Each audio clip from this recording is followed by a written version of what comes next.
Je vote pour la science avec Isabelle Burgon. Bonjour à vous. Des études récentes soulignent que de satisfaire une hausse du climat de 2 à 3 degrés serait dommageable pour l'Arctique et son écosystème, mais aussi pour toute la planète. La fonte des glaces va produire une forte élévation des niveaux des océans, mais aussi bouleverser les conditions de vie de la faune arctique, particulièrement celle des grands mammifères. La fonte du pergélisol, le sol gelé de l'Arctique, risque aussi d'empoisonner les lacs arctiques et de relâcher des gaz à effet de serre dans l'atmosphère. Le réchauffement de l'Arctique aura aussi un impact sur ce qu'on vit au sud. Nous allons assister par exemple à la multiplication de tempêtes extrêmes qui risquent d'être de 2 à 4 fois plus fréquentes et d'une accélération de l'érosion des côtes, mais aussi de la disparition de milieux vulnérables situés en deçà du niveau de la mer. Bientôt se déroulera à Montréal un sommet sur la pérennité de l'Arctique. Le sommet a pour objectif de rassembler des leaders nationaux et internationaux afin de se pencher sur l'avenir de ce territoire nordique et de ses communautés. Une bonne occasion pour parler de l'Arctique et des changements qui l'affecteront et l'affectent déjà. À tout de suite.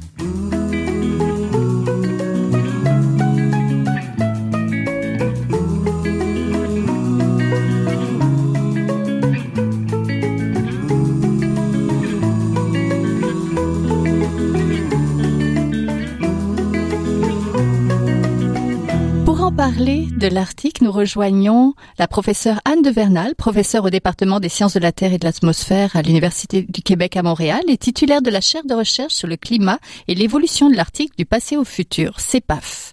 Bonjour. Bonjour. L'accord de Paris tente de limiter la hausse de température globale sous les 2 degrés Celsius. Il y a eu aussi d'autres scénarios qui parlent plus de 3 ou 4 degrés supplémentaires d'ici 2100.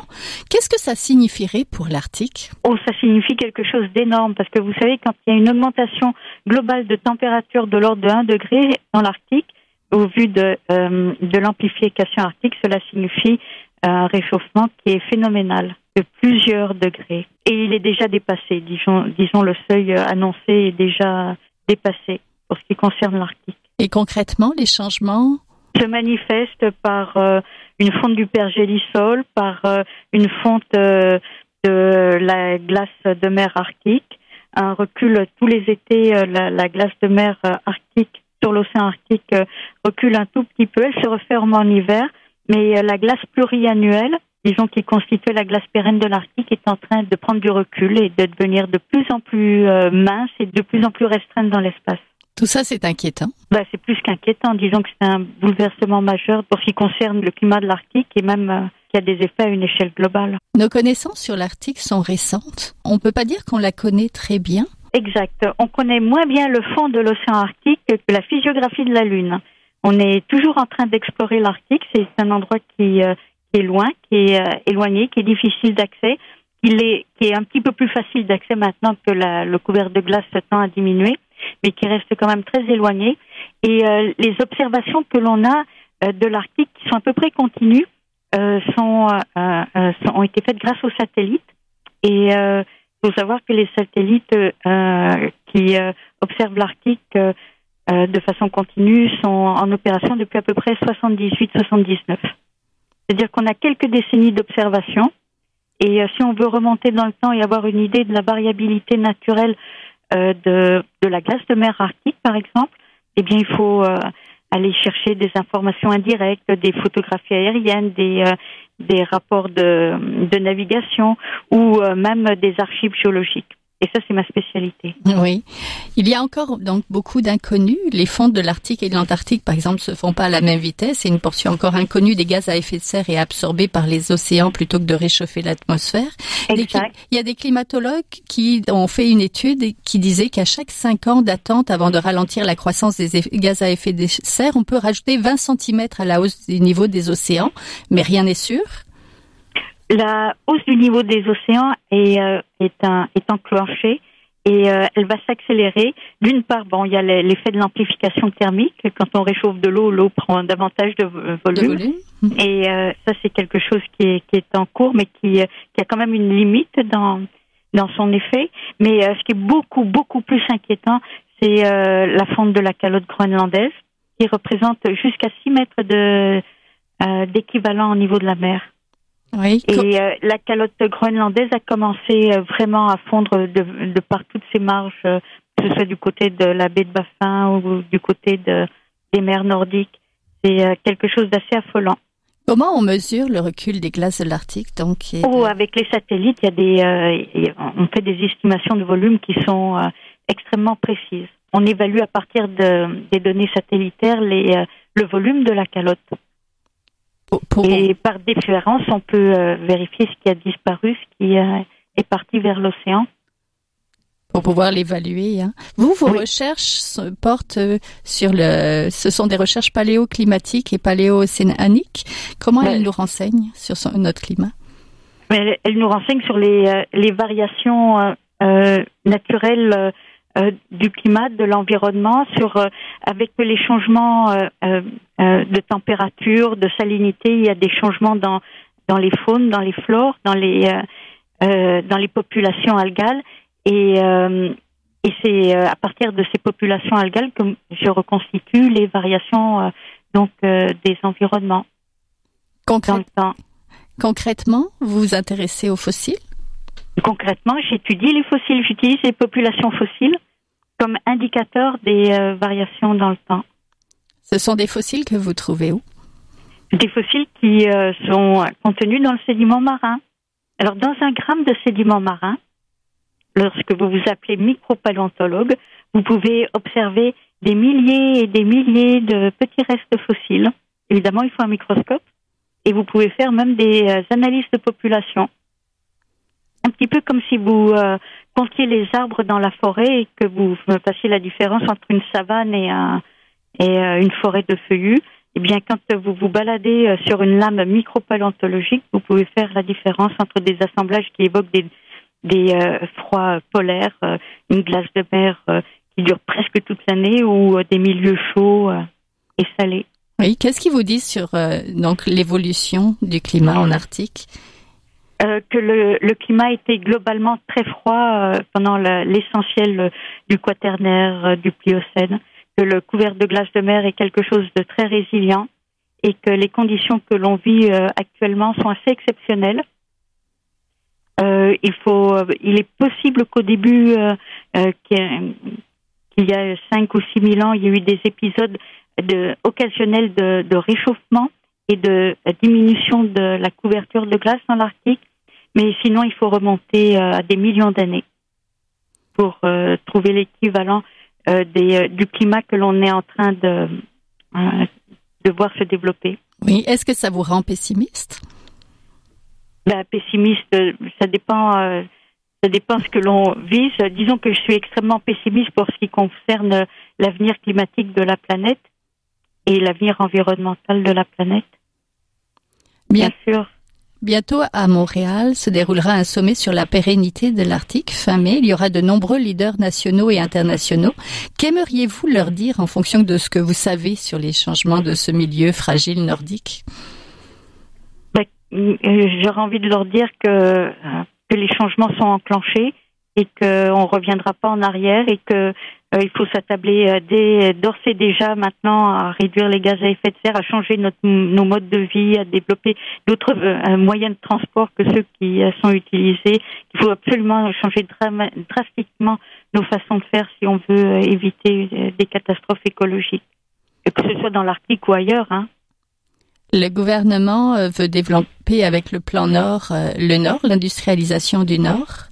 De votre côté, quelles seraient les mises en garde peut-être que vous jugeriez importantes avant qu'on développe le Nord? Les mises en garde environnementales, mises en garde, disons que le développement minier du Nord, ce serait dramatique. Le développement, en plus, je ne sais pas à quel prix ça va se faire parce qu'il y a quand même un pergélisol, même s'il est en train de fondre, les aménagements dans le Nord sont pas simples à faire. Et il y a une érosion côtière qui est en train d'être accélérée. Quand on dit développer le Nord, c'est pas du tout évident. Je sais bien qu'il y a des ressources qui sont convoitées, mais une fois qu'on a récupéré les ressources, ensuite faut-il les véhiculer vers les endroits de consommation et là c'est pas du tout évident. Je vous remercie beaucoup. On était en compagnie de la professeure Anne de Vernal, professeure au département des sciences de la Terre et de l'atmosphère à l'Université du Québec à Montréal et titulaire de la chaire de recherche sur le climat et l'évolution de l'Arctique. Merci. De rien. Ça m'a fait plaisir.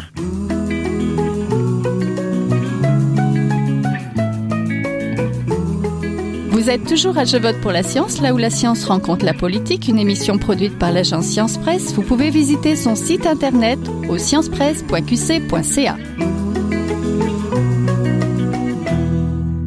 Nous rejoignons Jasmin Raymond, professeur à l'Institut national de recherche scientifique et titulaire de la chaire de recherche sur le potentiel géothermique du Nord. Bonjour.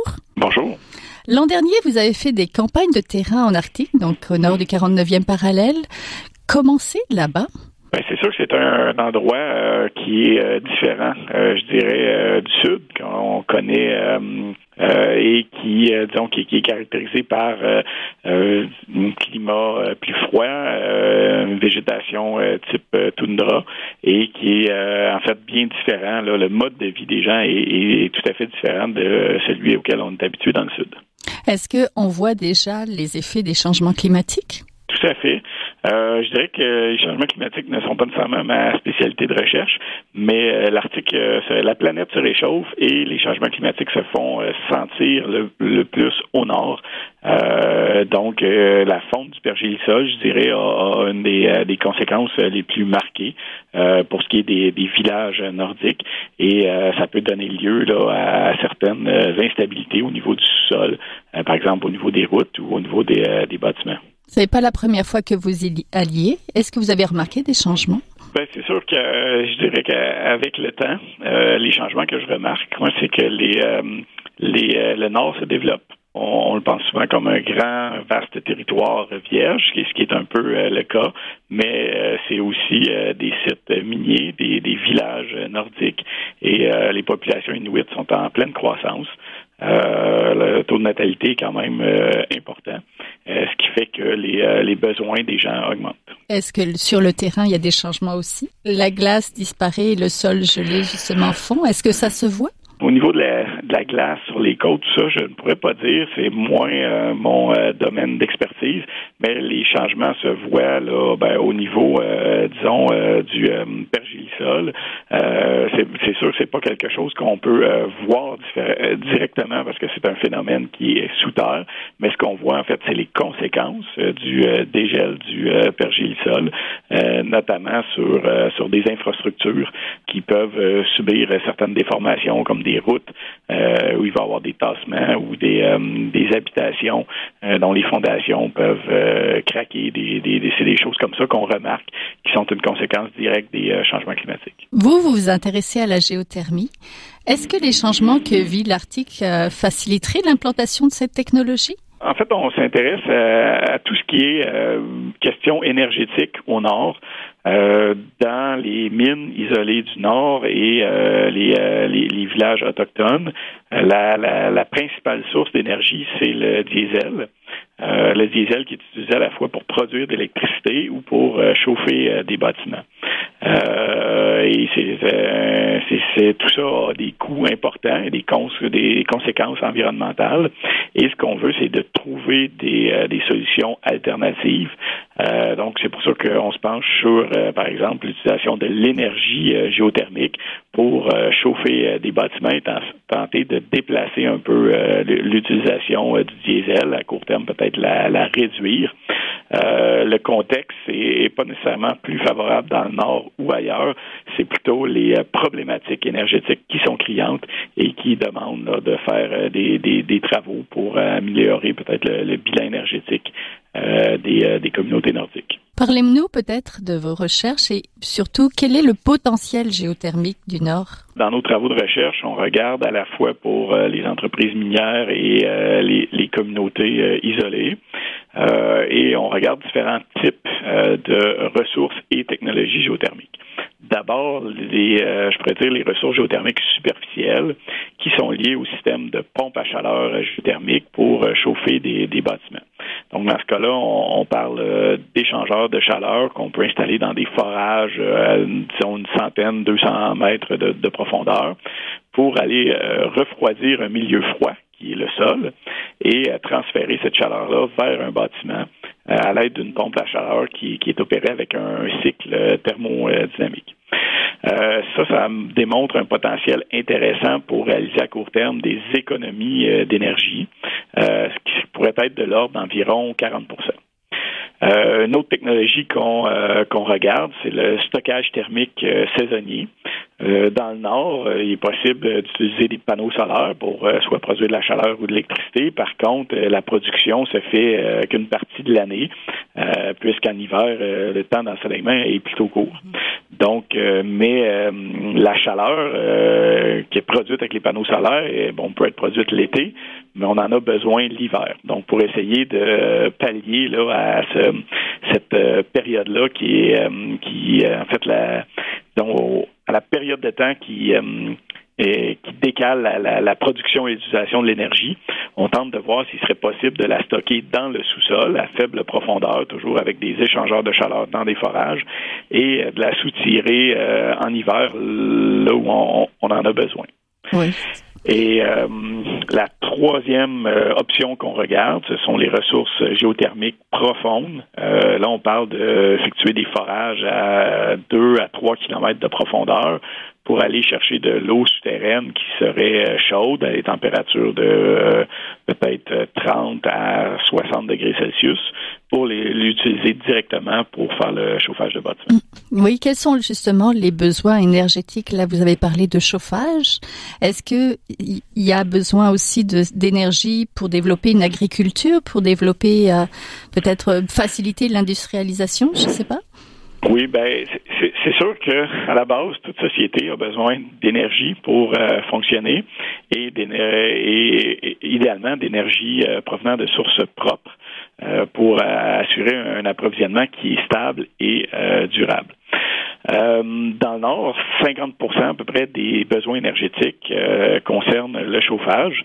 C'est sûr qu'une partie de l'énergie qui est utilisée pour produire l'électricité et souvent c'est avec des centrales thermiques qui sont autonomes, que ce soit opérées par Hydro-Québec ou par des entreprises minières qui produisent leur propre électricité. Et tout ça va servir, disons, l'électricité dans le cas d'une mine au procédé de transformation ou dans les communautés à alimenter là, tout ce qui est appareil électrique.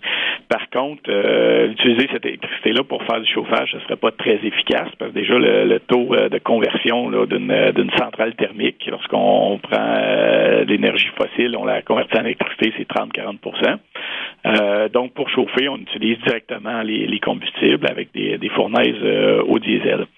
Et ces besoins de chauffage-là, ils sont plus importants au nord parce que, évidemment, le climat il est plus froid. Et c'est un besoin, je dirais, qui est critique et qui a même un rôle à jouer dans la sécurité des gens, puisqu'évidemment, si les infrastructures ne sont pas chauffées, ça peut causer de graves problèmes. Et puis, dans le Nord, il n'existe pas beaucoup d'alternatives pour le chauffage. Une des premières choses qui a été regardée, ce serait peut-être de la biomasse, mais dans bien des endroits, la biomasse, elle est plus ou moins absente, elle devrait être transportée. Le gaz naturel aussi serait une option intéressante, mais encore là, il faut le transporter. Il y a aussi la combustion des déchets, tout ce qu'on appelle le waste to energy, qui pourrait permettre de produire une certaine quantité de chaleur dans des réseaux de chaleur urbains bien structurés. Ça se fait pas beaucoup dans le contexte canadien ou québécois, mais ailleurs dans le monde, dans l'Arctique. Mais encore là, la quantité de déchets disponibles reste limitée. Donc, l'autre source que nous, on regarde, c'est l'énergie géothermique, l'énergie qui provient du sous-sol, qui, elle, serait en quantité plus grande, suffisante pour répondre aux besoins énergétiques, mais dans lequel il reste encore beaucoup de travaux de recherche à faire pour être capable de bien l'exploiter de façon rentable. Justement, on l'a évoqué, la glace disparaît, le sol gelé, le pergélisol fond. Est-ce que ça risque pas de compliquer non seulement la vie en Arctique, mais aussi les développements énergétiques dont vous parlez? Oui, tout à fait. C'est sûr que dans un contexte de pergélisol, on doit tenir compte de ce facteur-là pour l'aménagement de possibles systèmes géothermiques. Ça dépend du type de système qui est implémenté. Au début, je vous parlais des systèmes de pompe à chaleur géothermique qui, en fait, servent à refroidir un milieu froid pour chauffer un milieu chaud qui est un bâtiment. Dans ce cas-là, les échangeurs de chaleur auraient un effet bénéfique et permettraient de maintenir le pergélisol en place. Par contre, un système de stockage thermique, lui, vise à réchauffer le sol et stocker la chaleur dans le sol. Donc, on doit s'assurer de faire ce type de système-là à des endroits qui sont en retrait des bâtiments pour ne pas affecter les structures existantes s'il y a des tassements et évaluer les tassements que la fonte du pergélisol pourrait causer. Parce que ce qu'on veut quand on développe ces énergies-là, que ça soit sécuritaire, que ça soit autonome aussi, oui. Et que les gens puissent justement se chauffer à de l'énergie propre. Oui, tout à fait. Ben, c'est sûr que pour ce qui est des systèmes géothermiques, de façon générale, l'impact sur la température du sol est assez local. Donc, je crois que ça pourrait être compatible avec un environnement où on a pergélisol, mais tout ça, effectivement, doit être bien pensé, bien implémenté pour éviter ces problématiques-là. Je vous remercie beaucoup. On était en compagnie de Jasmin Raymond, donc professeur à l'Institut national de recherche scientifique et titulaire de la chaire de recherche sur le potentiel géothermique du Nord. Merci. Merci, tout le plaisir était pour moi.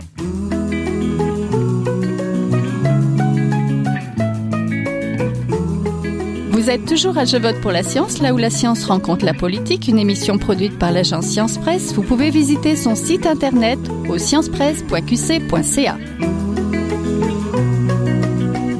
Pour notre chronique aujourd'hui, nous rejoignons Ève Baudin, journaliste et détectrice de rumeurs pour l'agence Science Presse. Bonjour. Bonjour Isabelle. Aujourd'hui, tu vas nous parler du bilan de santé annuel qui ne serait pas très utile finalement. Effectivement, c'est dans l'entrevue que j'ai publiée au mois d'avril sur le site de l'agence Science Presse. En fait, c'est une entrevue que m'a accordée Alain Vadeboncoeur, un urgentologue qu'on connaît bien dans les médias, qui est à l'Institut de cardiologie de Montréal et qui a écrit un livre qui s'appelle Des ordonnances, dans lequel il défait plusieurs mythes, dont celui qui veut qu'on devrait faire un bilan annuel médical. Et finalement, il s'avère que ça n'est pas nécessaire. Donc, il faut dire que quand même, c'est un mythe que la peau dure parce que c'est une pratique médicale qui s'est installée au fil du temps, puis on a longtemps cru que le suivi régulier, puis l'évaluation exhaustive des patients en bonne santé, ça prévenait les maladies. Et puis aussi, les patients se sont un peu habitués à prendre un rendez-vous tous les ans avec leur médecin. Et c'est aussi entretenu par les régimes d'assurance qui font un petit peu miroiter le bien fondé d'un examen annuel. Il y en a même qui font la publicité d'un bilan annuel VIP qui comprend des bilans sanguins, des tests à l'effort, des examens compliqués, alors que finalement, tout ça, ça ne prévient pas la maladie, malgré ce qu'on croit. Et donc, finalement, ce que les études disent, c'est que pour une personne en bonne santé qui n'a pas de symptômes de maladie ni de changement dans son état de santé, l'examen de routine, la prise de sang avec les 20 cases, le cocher puis la batterie de test, c'est tout simplement inutile, voire à la limite, ça peut nuire à la santé des gens. Et c'est vraiment ce que ce qu'ont dévoilé plusieurs revues de la littérature scientifique, dont notamment celle qui a été publiée en 2012 par la célèbre revue Cochrane, donc qui est la plus grande organisation médicale indépendante du monde, qui a conclu que le bilan annuel ne sert à rien et peut même nuire.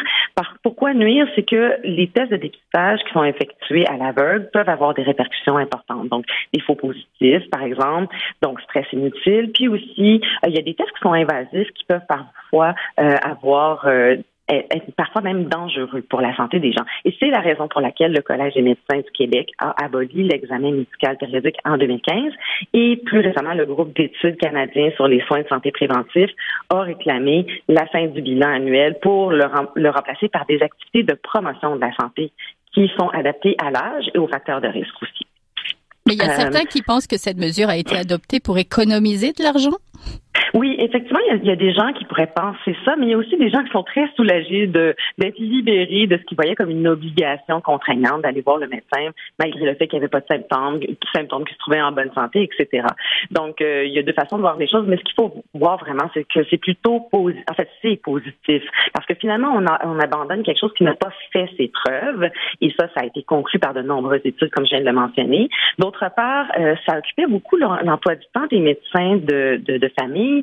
Et le temps libéré de cette façon-là peut être utilisé pour voir des patients qui sont malades, qui souffrent de maladies chroniques et qui ont besoin d'un suivi, médical plus serré. Et il faut savoir aussi que c'est pas seulement le Canada qui a, disons, aboli le bilan médical annuel. C'est vraiment plusieurs grandes organisations médicales dans plusieurs pays. Donc maintenant, qu'est-ce qu'on peut faire pour prévenir les maladies si c'est pas d'aller voir son médecin tous les ans? Qu'est-ce qu'on fait pour prévenir les maladies et le cancer? C'est les bonnes habitudes. On revient toujours un peu à ça. Donc la prévention des maladies passe par des habitudes au quotidien, arrêter de fumer, bien manger, bouger tous les jours, maintenir un poids santé, éviter de boire de l'alcool en excès, etc. Et pour ce qui est des examens de dépistage, mais là, ça repose plutôt sur une fréquence qui est établie en fonction de l'âge et des facteurs de risque. Par exemple, le bilan lipidique ou le dépistage de diabète, si on a des facteurs de risque, on en fera plus souvent qu'une personne qui en a pas. Et pour ce qui est du cancer, il y a vraiment seulement une poignée de tests qu'on devrait faire de façon plus régulière aux 2 ans, disons, à partir d'un certain âge. Cancer du sein, colorectal, utérin et prostate, toujours en fonction de l'âge aussi. Et puis, toujours après discussion entre le patient et le médecin qui vont établir ensemble quels sont les risques et les avantages de faire ce genre de dépistage. Et ça, c'est très bien expliqué dans le livre de Dr. Vadon-Doncoeur qui s'appelle encore une fois « Des ordonnances », qui défait plusieurs mythes, dont celui-là. Oui, ça reste quand même une approche valide pour certaines personnes, ce check-up?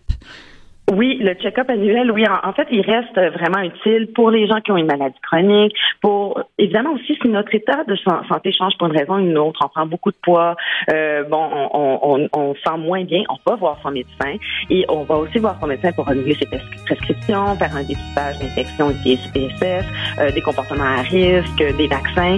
Bref, c'est vraiment le check-up annuel et les tests à l'aveugle qu'on abolit, pas le reste. Entendu. Je vous remercie. Merci beaucoup, Ève Baudin, c'est journaliste et détectrice de rumeurs à l'agence Science Presse. Merci Isabelle, au plaisir. C'est tout pour cette semaine. Je vote pour la science est une production de l'agence Science Presse avec Radio VM, à la régie Daniel Fortin, à la recherche François Cartier, au micro Isabelle Burguin. Vous pouvez réécouter cette émission à l'antenne de Radio VM et en podcast sur le site de l'agence Science Presse et sur vos réseaux sociaux préférés. À bientôt. Jin Jiahua est un chercheur typique de ceux pour qui les progrès de la bioinformatique ont préséance sur le sens biologique et pour qui la grosse science constitue la seule logique. On y parle de génome, de transcriptome et de spliceosome, de traductome, de protéome et de foldéome, de kinome, de protéasome, mais pas du glaucome de Guillaume, de signalosome vers les lysosomes, et puis E.T. phone home. Des milliers de candidats qui montent et qui descendent en fonction du stimulus duquel ils dépendent. Pendant que Dr. Roy monte ses résultats et avec son